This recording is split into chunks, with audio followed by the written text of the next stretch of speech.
नमस्कार आदाब दोस्तों, चलिए आज 24 जून सुबह देश की ताजा बड़ी खबरें आपके लिए लेकर हाजिर हैं। चलिए दोस्तों, सबसे पहले डालते हैं सुर्खियों पर।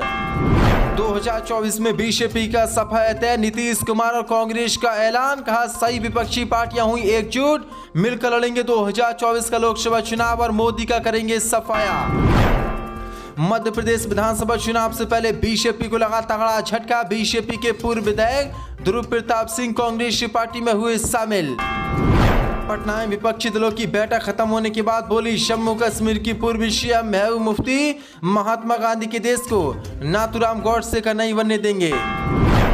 पश्चिम बंगाल से बीजेपी को लगा बड़ा झटका, पश्चिम बंगाल में उपद्रवियों ने बीजेपी दफ्तर में लगाई आग, बाल बाल बची बीजेपी नेताओं की जान।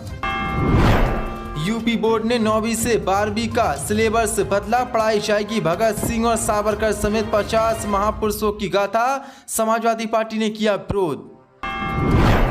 लव जिहाद को लेकर स्वामी अभिमुक्तेश्वरानंद का मोदी आरएसएस पर तीखा हमला, कहा लव जिहाद पर भाजपा का दोहरा चरित्र, प्रधानमंत्री मोदी मुस्लिम युवक और हिंदू लड़की को शादी में देते हैं आशीर्वाद। तो दोस्तों, सभी खबरों को एक एक कर विस्तार से आपको बताने वाले हैं। वीडियो को दिल से लाइक कर चैनल को सब्सक्राइब जरूर कर लें। इसी के साथ पहले फटी खबर कैलकुलेशन 2024 में बीजेपी का सफाया तय, सही विपक्ष हुआ एकजुट, मिलकर चुनाव लड़ने का किया ऐलान। दरअसल आपको बता दें, बिहार की राजधानी पटना में विपक्षी दलों की बैठक शुक्रवार को संपन्न हो गई। इस बैठक में सभी दलों ने अपनी अपनी राय रखी।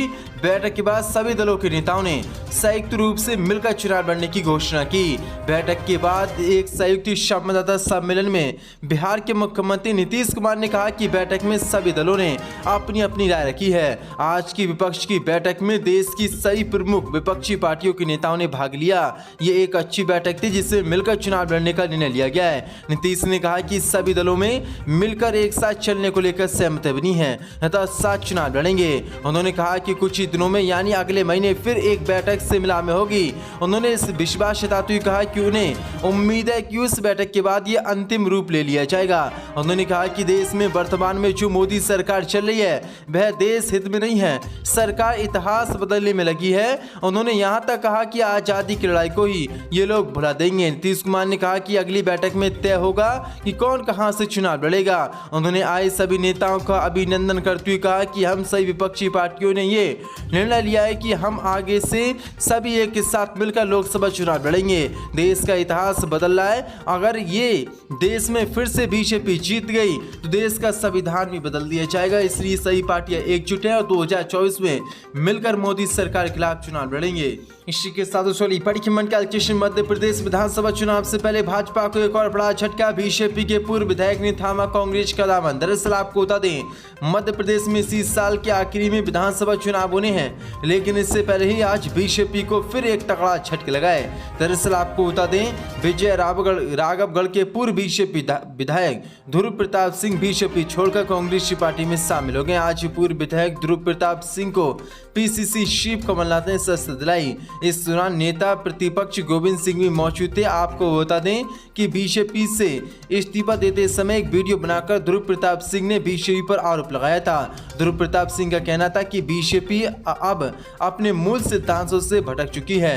कई दिनों से ध्रुव प्रताप सिंह पार्टी में उपेक्षा झेल लेते, लेकिन बड़ी अपडेट निकल के सामने आ रही। आज उन्होंने आखिरकार भाजपा से इस्तीफा देकर कांग्रेस पार्टी का दामन थाम लिया, जो कि बीजेपी के लिए बहुत बड़ा झटका है। इसी के साथ बड़ी खबर कैलकुलेशन विपक्षी दलों की बैठक के बाद बोली जम्मू कश्मीर की पूर्व सीएम महबूबा मुफ्ती, गांधी के देश को गॉडसे का नहीं बनने देंगे। दरअसल आपको बता दें, कई महीनों में आज विपक्षी दलों की नेताओं की बैठक ऐतिहासिक रही।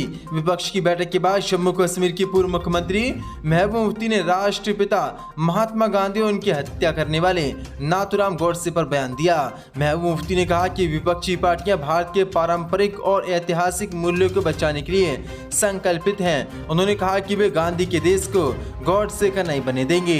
जम्मू कश्मीर के पूर्व सीएम मुफ्ती ने कहा कि जिस तरह से हमारे संविधान, धर्मनिरपेक्षता और लोकतंत्र पर हमला हो रहा है, उसकी शुरुआत जम्मू कश्मीर से हुई, अब ये पूरे देश में हो रहा है। इससे पहले उन्होंने मोदी सरकार पर भी जोरदार हमला बोला था और कहा था कि जम्मू कश्मीर में लोकतंत्र की हत्या के बाद अमेरिकी संसद से भारत के लोकतंत्र का जिक्र हो रहा है, लेकिन ये डेमोक्रेसी शम्मी है। जो सुपर अपडेट के साथ कैलकुलेशन पश्चिम बंगाल से भाजपा को तगड़ा झटका। पश्चिम बंगाल में उपद्रवियों ने बीजेपी दफ्तर में लगाई आग। दरअसल आपको बता दें, पश्चिम बंगाल में होने वाले पंचायत चुनाव को लेकर हिंसा लगातार जारी है।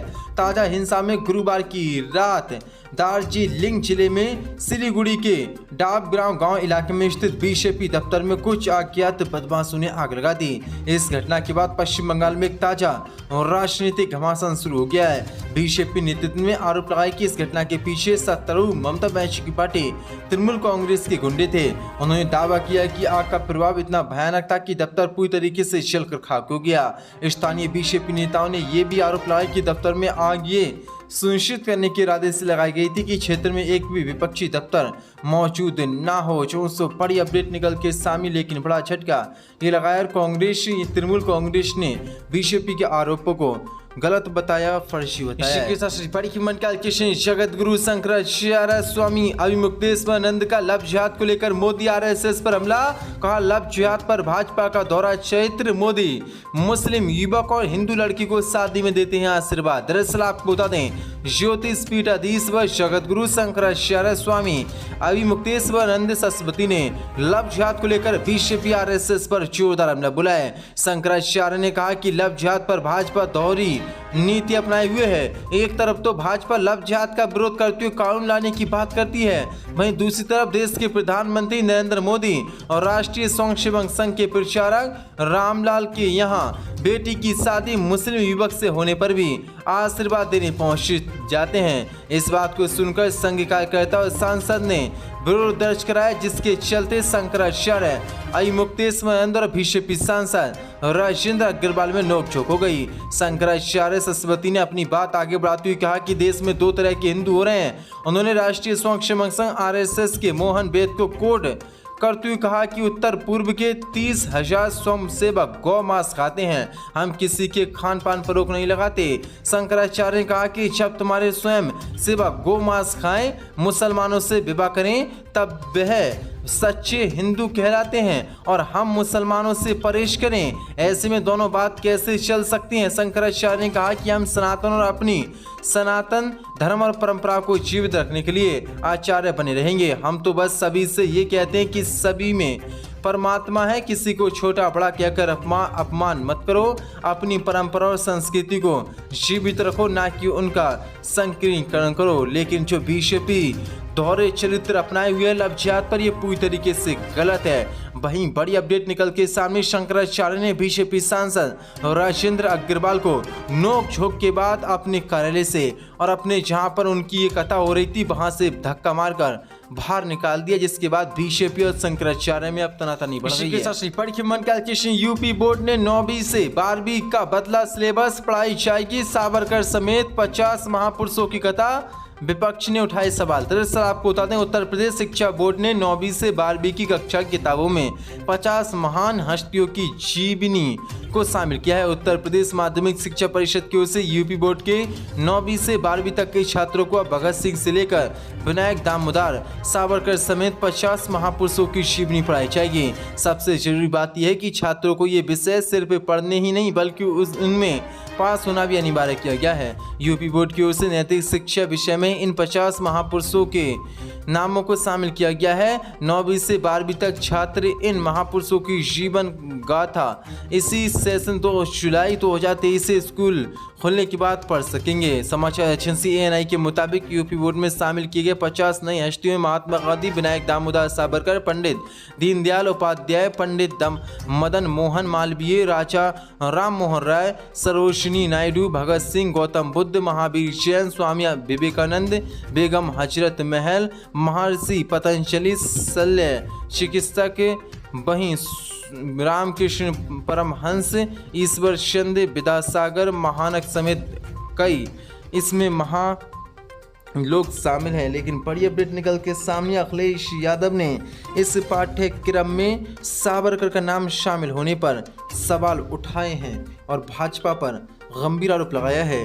उत्तर प्रदेश की शिक्षा मंत्री गुलाब देवी ने कहा कि ये बदलाव बच्चों के नैतिक और सांस्कृतिक मूल्यों को मजबूत करने के लिए किया गया है। यही बच्चे बड़े होकर राष्ट्र निर्माण में भाग लेंगे। हालांकि अखिलेश यादव के नेतृत्व वाली समाजवादी पार्टी ने इस कदम की आलोचना की और सरकार से विनायक दामोदर सावरकर को शामिल करने पर पुनर्विचार करने को कहा। समाजवादी पार्टी के प्रवक्ता सुनील साचन ने कहा कि उत्तर प्रदेश की भाजपा सरकार को लाखों स्वतंत्रता सेनानियों से विनायक दामोदर सावरकर की प्रशंसा करने के लिए माफी मांगनी चाहिए, जिन्होंने ब्रिटिश शासकों से माफी मांगकर उनकी भावनाओं के साथ विश्वासघात किया था।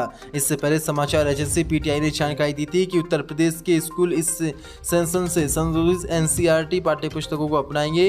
अपर मुख्य सचिव बेसिक एवं माध्यमिक शिक्षा परिषद दीपक कुमार ने इसकी पुष्टि की थी। पीटीआई भाषा के मुताबिक दीपक कुमार ने कहा था कि हम एनसीईआरटी किताबों का पालन करते हैं और संशोधित संस्करण में जो भी उपलब्ध है हम 2023 से 24 राजकीय स्कूलों में इसको पढ़ाएंगे, लेकिन अब समाजवादी पार्टी ने इसका विरोध शुरू कर दिया है।